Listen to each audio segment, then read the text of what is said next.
Alright guys, it's Andy here from Strong Dads, and in today's video I want to go through my white collar experience I had, and then I'm going to put some clips of my fight at the end of the video with a bit of me talking over the top. So I guess the first place to start is the whole experience itself. So the whole experience itself I thought was amazing, thoroughly enjoyed it. I would highly recommend, if you're thinking about doing it, just go for it. There were people of all different ages, all different fitness abilities. You really can do it. The training is hard, so you just do have to be a little bit prepared for that, and it probably does pay dividends to actually get yourself involved in a bit of training before you start, because it is pretty brutal in terms of the training. But I would say that there's nothing that should hold you back if you want to do it, if you want to experience what it's like, and that's what it was for me. It's just the experience of stepping into a ring. I was never gonna take up boxing as a sport. It was purely to see what it was like to step through the ropes and to just get stuck in and get involved. And for that, I thought it was a thoroughly enjoyable experience. So in terms of what happens with the whole experience itself, you sign up on Facebook, and then you basically get sent loads of stuff email-wise. It's really simple to do, really easy to do. And then you basically go along to a welcome meeting where everyone goes, or loads of people go to the welcome meeting. And then from there you're given a couple of packs. You basically have to sell, from the event that I did ultra white collar boxing, and you basically have to sell 10 tickets, so 10 tickets altogether to make sure that you can fight on the night. And then you have to raise, I think it's £50 for charity for cancer research. So it's not massively hard to do. I think most people can do that. You do have to do that within the first few weeks, but it's not. I didn't find that stressful. Had a few people that wanted to come, ended up selling 20 tickets, so that was absolutely fine. Everyone will sell different amounts, but as long as you sell the minimum, then you're good to go. And then basically training starts. It's an 8-week long training sort of cycle. Where you have, we did Wednesdays and Fridays, but it's 2 a week essentially, at a local boxing gym. All the trainers were fantastic, but they were really good, and the facilities at the gym, we were in Renegade Gym in Stevenage, was awesome as well. So I thoroughly enjoyed being there. It was really fantastic. Then in terms of the what those sessions consist of, so the first 4 sessions you do, so the first 2 weeks, is purely fitness. So they do interval training, they do bodyweight training. It's just basically a lot of fitness stuff. And then from there, they start to bring in the boxing skills, and you then will do sparring, etc. as you go through the weeks. I think sparring starts about week 3, week 4. There was a lot of drop-offs, so there was a lot of drop-offs after the first few fitness sessions. I think a lot of people realised that it was going to be quite hard. I think we had like 150 people in our Facebook group, and it ended up with 44 or something. I think we had 21 fights, so 42 people actually ended up doing the event from 140, 150. So you do get a lot of dropouts. You get dropouts with injury, etc. But you can tell the people that have been there more often are the people that tend to get there all the way to the end. You don't have to make every session, so it doesn't matter if you can't make every single session. You have to make a minimum requirement. I think it's like 50-60% of sessions you have to make it to, because they want to make sure that you are capable, and also they want to make sure they can match you up against someone who's an equivalent weight and standard as well, is the important thing. So with so you do the training, and then you get matched up. So the match-ups work on weight and also then ability and fitness levels. So they look at you obviously in the classes. They look at they take a weight, so you do like a weigh-in. I weighed in at 75 kilos. And then you from there get matched up against someone who's around your weight. It might not be exactly the same, but it's pretty much similar. I think the guy I fought was actually 77, and I think on the night I was actually 77 kilos as well, so we were pretty much of a muchness. It will be someone you've likely sparred. I think I'd sparred Darren, the guy I fought, once in the 8 weeks, but some people you've sparred a lot more. So it can be people you've sparred a lot, or it can be someone that you haven't sparred particularly much at all. The actual night itself was brilliant. So we went to, mine was at the leisure centre near where I live. The way they do it out, the whole event I thought was really, really well done. You have medicals before you do the fights to make sure that you're fit to do it. You have a medical straight away after the fight. And so I guess that brings us on to the fight itself. So the fight itself was was good. It was unbelievably tiring. I think you don't realise when you're doing the training just how hard it's going to be doing 3 2-minute rounds. I mean, it sounds like nothing, and I think people are probably watching from the outside of the ropes are like, oh yeah, I can do that, it's fine. But when you do it yourself, it is literally absolutely brutal, but very enjoyable. In first round, everyone says don't go out too hard. Everyone ends up doing that. You can see in the video, the clips in a second, that I do the same thing and go out pretty hard in the first.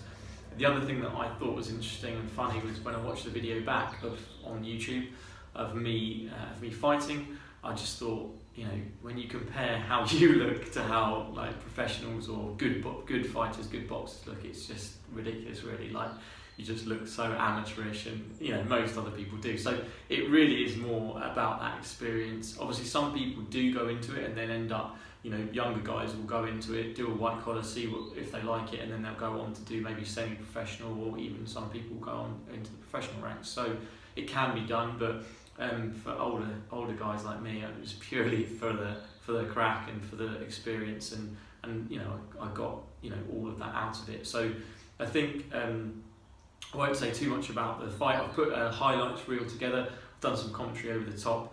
So let's crack into the fight, and then I'll come back afterwards with my final thoughts. Okay, so here we go. First round, absolutely hectic. Both going hell for leather. You can see in this clip. Pretty much just adrenaline's firing. Didn't really know what was going on. Completely new surrounding. Nice little jab there. My jab worked quite well in the whole fight, but that was basically the end of round one. A little left right from me there, and throughout the whole night I tended to try and draw him in and then do the left right. You can see there again, he's following me and then catching the decent right hand. I think in the next clip, again, left right hand, pretty much all night. I didn't really do much hooking, uppercuts.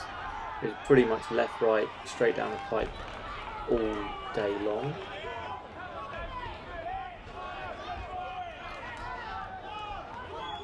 Pretty even in round one, but round 2 and 3, I think I pretty much dominated. Again, he'd coming in there, caught him with the right hand.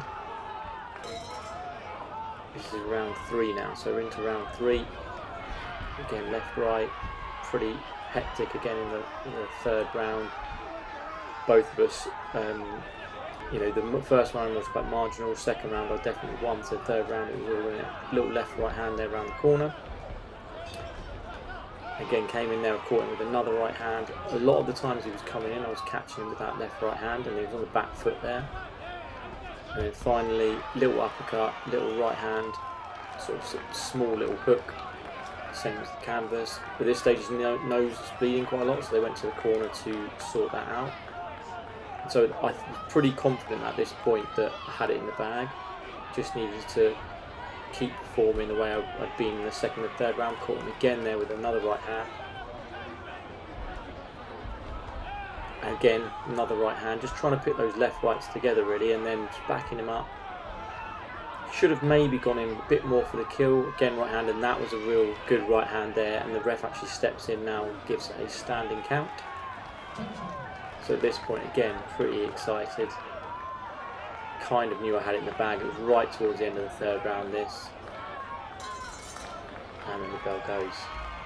Great experience, loved every second of it. Unbelievably tiring, but very pleased to get the win. Yeah, happy days. Okay, so as you can see, loving it. Got the win. Loads of people were asking me, you know, will you want to do another one? And I kind of don't feel like I want to now. Like, I feel like I've done it, I enjoyed it, I experienced it, but I feel like I got the full experience. My friends and family were all there right by the ringside. Shout out to my wife Kate, who had to put up with me training for 8 weeks and, you know, spend 3, 4, 5 nights sometimes out of the house doing boxing training. So thank you to her. But they were all there. Meant a lot to have my mates and friends all travel up from London and other places. So That was fantastic. We went out afterwards as well, had a few beers. I hadn't drank in 8-10 weeks, so that was brilliant as well. And so yeah, the experience for me was great, and I didn't really feel, I think if I'd lost, I may have felt like I would want to do another one just to get that full experience. I felt like it was a full experience having won. I felt like I performed as well as I could have performed, so I was really happy with that, and ultimately it was an awesome experience. So I think I would sum it up with it's an amazing experience to get fit. So if you want to get fit, it's incredible. Like, the cardiovascular fitness had never been better. It's good to meet other people. There's some good guys I met while I was there. So that was really, really good. Good community feel. Like, it's a really good community feel when you train. You can do extra training if you want to as well. The actual fight itself was an awesome experience. I don't know what it would have been like if I'd lost. I honestly don't. Like, I'm a competitive person, and I think it probably would have affected me if I'd lost. I still think it was an amazing experience throughout, and all I could have done was done my best. And obviously who you get matched up with is, you know, a factor in that as well. But so I don't know what it would have been like with a loss. Luckily I didn't. So, but I still think, regardless of win or lose, it's an unbelievable experience. And for all the reasons I mentioned, having all your friends and family there, it's a great thing for charity as well. So brilliant to you know, have that charity element and have that as part of it. So all in all, awesome experience. Pushed me outside my comfort zone, pushed me outside of what I was currently thought I was capable of doing from a fitness point of view, and also mentally as well with the boxing side of things. I really enjoyed sparring, so I enjoyed sparring. Quite liking not at the moment getting punched in the face, and I actually put on some weight again, so being back in my garage gym here, doing more weights and stuff like that. So there's going to be plenty more videos to come on fitness stuff on the channel, but yeah, in terms of the white collar, that's it for the video series I've been doing, and hopefully you've enjoyed it. Any questions from anyone about the experience, if you're thinking about doing it and you want to leave any comments or questions you had about the experience, then give me a shout. I'm more than happy to help or give you any pointers along the way. And yeah, I look forward to seeing you on the next video.